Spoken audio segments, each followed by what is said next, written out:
I agree with a lot of the stuff you say.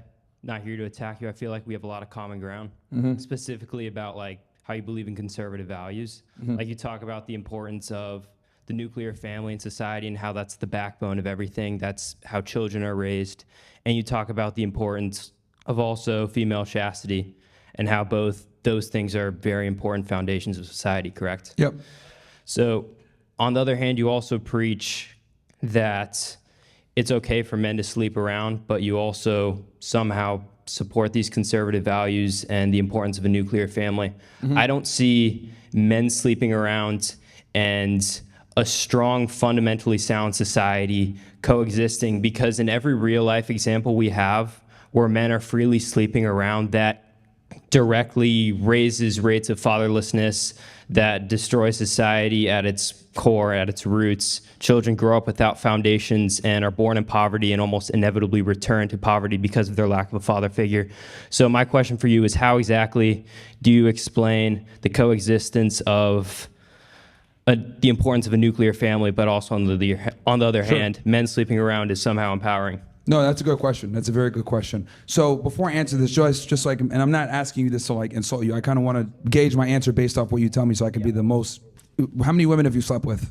None. Okay, you're a I'm virgin. Christian. Okay, that's fine, no problem, and I respect that greatly. But the reason why I want to bring that out is because I think it's important that men understand. Like, ideally, it is she's a virgin, you're a virgin. You guys meet, you get married. You have children together, you have a family. That's the ideal situation. I wish every single guy could be a virgin and meet their dream woman. But unfortunately, with the way that the sexual marketplace is now and how women are, the average woman is getting far more sexual access than the average man.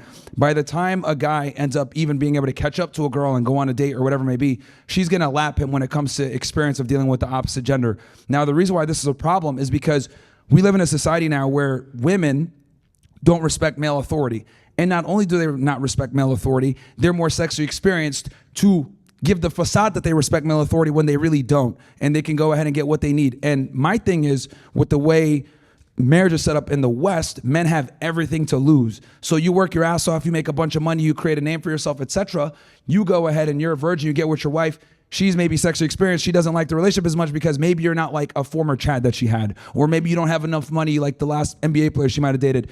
She's going to have these experiences in her head and be able to draw, compare you to other men, while you're not going to necessarily be able to compare her to other women. And what's up happening is, since women are more likely to, number one, get bored in relationships, number two, initiate breakups and initiate divorces, where you have all the skin in the game, I just don't want guys being in a position where their ineptitude with female nature from being a virgin or whatever, following God, results in them destroying their life. So if you can find a girl that's a virgin and you're a virgin too, that's ideal, man. That's awesome. But I have to operate on tell guys what the real is with women nowadays.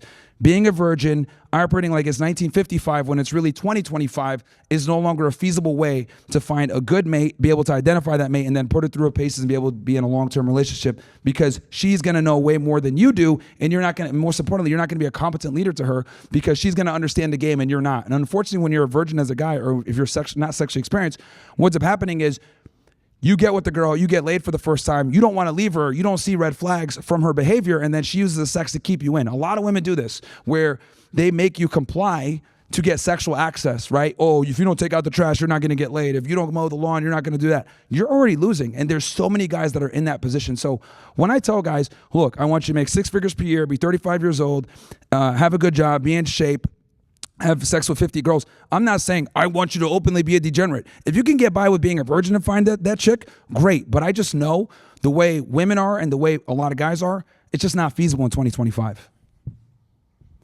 Thank you so much for your time. I appreciate it. No worries, man. No worries. And that's a valid criticism. I understand where you're coming from with that. But the reason why I dispense that advice is because we're in 2025, and I'm just giving advice to guys to deal with the modern women, unfortunately. And the modern woman, dude, is a whore, if I'm going to be honest. Thank you. No worries.